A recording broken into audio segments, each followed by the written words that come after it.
श्राद्ध पक्ष की दोधा भाई की कहानी। एक समय की बात है, किसी नगर में एक सेठ सेठानी रहती थी। उनके एक बेटा और एक बेटी थी। बेटी का नाम दोधाबाई था। उन दोनों का विवाह सेठ और सेठानी ने बहुत धूमधाम से किया था। घर में खूब धन दौलत थी। एक दिन सेठ और सेठानी की मृत्यु हो गई। दोधाबाई विधवा हो चुकी थी और अपने भाई के घर में रहती थी। इस बात से उसकी भाभी बहुत नाराज रहती थी। ऐसे ही पितृपक्ष आया तो भाई बोला, मैं पितरों के तर्पण और पिंडदान के लिए हरिद्वार जा रहा हूँ, तो मेरे जाने के बाद मेरी बहन को बुलाकर 15 दिन तक भोजन करवा देना। जो भी सामान चाहिए मैं लाकर रख देता हूँ। पत्नी बोली कि ठीक है।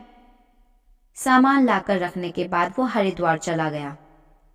उसके जाने के बाद उसकी पत्नी बोली कि मेरी बहन का नाम पौधा है और नंद का नाम धोधा है। धोधा को भोजन न करवाकर पौधा को भोजन करवा देती हूँ। ऐसा सोचकर वह अपनी बहन को 15 दिन तक आकर भोजन करने के लिए कह आई। अपनी बहन को खाने के लिए कहने के बाद उसने नंद को घर से बाहर निकाल दिया और बाहर खेत में नंद और उसके बच्चों के लिए झोपड़ी डलवा दी। अपने बच्चों के साथ धोधा भाई झोपड़ी में रहने लगी। सुबह शाम वह धोधा को घर का काम करने के लिए बुला लेती थी। धोधा भाई के घर जाकर घर का सारा काम कराती थी। धोधाबाई लकड़ी की भारी लेने रोज जाती थी। उसी से गुजारा होता था।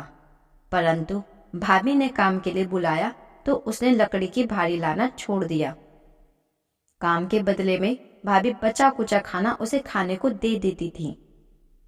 जब भी वह भाभी के घर से आती थी तो आटा छानने वाला कपड़ा अपने साथ ले आती। घर आकर उस आटे में सने कपड़े को पानी में घोलकर चूल्हे पर चढ़ाकर पकाकर बच्चों को देती और कहती कि खीर है, खा लो। बच्चे वही खाकर सो जाते थे। ऐसे ही उसका समय बीत रहा था। एक बार भाभी ने उसे आटा छानने वाला कपड़ा ले जाते देख लिया। भाभी धोधा से बोली, बाई जी, आटा छानने का कपड़ा कहाँ ले जा रही हो? इसे यहीं छोड़कर जाया करो। धोधा ने कहा कि ठीक है। उस दिन भाभी ने उसे बचा कुचा भोजन भी नहीं दिया।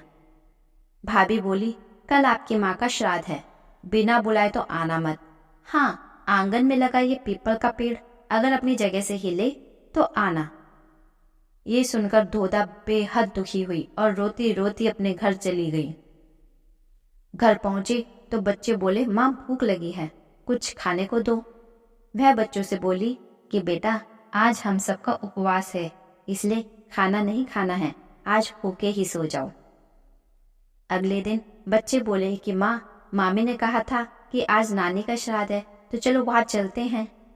तो धोधा बोली कि बेटा, मामी ने कहा था कि आंगन में लगा पीपल का पेड़ अगर अपनी जगह से हिले तो आ जाना। तुम बताओ, कभी पेड़ हिलता है? पत्ते हिलते हैं, टहनी हिलती है, कभी पेड़ को हिलते देखा है? उसने बच्चे को समझाया कि बिना बुलाए नहीं जाना चाहिए। शाम हुई तो उसके भतीजे आए और बोले, बुआ, माँ ने भोजन भेजा है। उसने देखा कि भोजन के नाम पर 2 सूखी रोटियों के ऊपर थोड़े से चावल रखे थे। यह देखकर उसे बहुत गुस्सा आया और अपने बच्चों से बोली, इसे झोपड़ी के ऊपर फेंक दो। और वह भूखे ही अपने बच्चों को लेकर सो गई। सारी रात गंगा माँ को याद करती रही और प्रार्थना करती रही कि हे माँ गंगा, मेरे भाई की रक्षा करना, वो हमारी रक्षा करेगा। अगले दिन फिर भाभी आई और बोली, बाई जी, कल तुम्हारे पिता का श्राद्ध है, बिना बुलाए मत आना, लेकिन आंगन में लगा पीपल का पेड़ हिले तो आ जाना। अगले दिन भी वह भाभी के घर भोजन करने के लिए नहीं गई। शाम को फिर उसके भतीजे आए और 2 सूखी रोटियां चावल के साथ दे गए। उसने फिर वह रोटी और चावल झोपड़ी के ऊपर फेंकवा दी और भूखे ही बच्चों को लेकर सो गई और सारी रात रोती रही।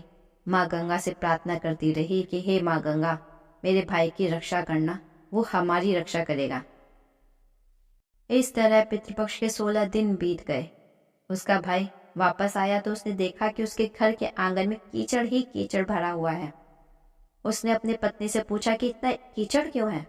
मेरी बहन और भांजे कहाँ हैं? तो उसकी पत्नी बोली श्राद्ध के पूरे 16 दिन तक मैंने तुम्हारी बहन और भांजों के पैर कच्चे दूध से धोए हैं, इसलिए यहाँ कीचड़ हो रहा है। तुम्हारे पीछे से मैंने उनकी बहुत सेवा की, खीर पूरी खिलाई, फिर भी वो मुझसे नाराज होकर खेत में झोपड़ी डालकर रह रही है। भाई खेत पर पहुंचा तो वह देखता क्या है कि वहां कोई झोपड़ी नहीं थी। वहां एक आलीशान महल बना हुआ था, जिसके आंगन में उसके भतीजे खेल रहे थे। उसने जाकर अपनी बहन से कहा कि बहन, ये सब क्या है? तब उसने अपने भाई को सारी बात बताई और बोली, भाई, जो तुम्हारे आंगन में कीचड़ है वो कच्चे दूध से नहीं है, बल्कि भाभी के व्यवहार से, जो मैं दिन रात रोती थी, उन आंसुओं के पानी से हुआ है कीचड़। माता पिता के श्राद्ध पर भाभी ने कहा पीपल का पेड़ हिले तो आ जाना, बिना बुलाए मत आना।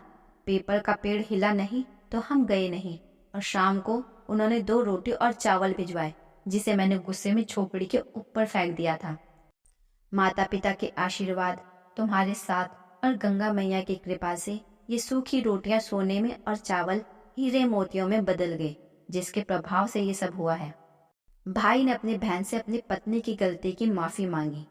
भाई ने धोधा बाई से घर लौटकर चलने को कहा तो धोधा बोली, भाई, गंगा मैया ने तुम्हारी रक्षा की, तुम हमारी रक्षा करोगी, लेकिन अब हम यहीं रहेंगे। यह सुनकर भाई ने अपने माता पिता को याद किया और बोला, मेरे पितरों ने जैसे मेरी बहन और भांजों की रक्षा की, उनके दुख काटे, वैसे सबके काटना, सबकी रक्षा करना। कहानी को कहने वाले, सुनने वाले और हुंकार भरने वाले सब पर कृपा करना। बोलो पितर देव की जय हो।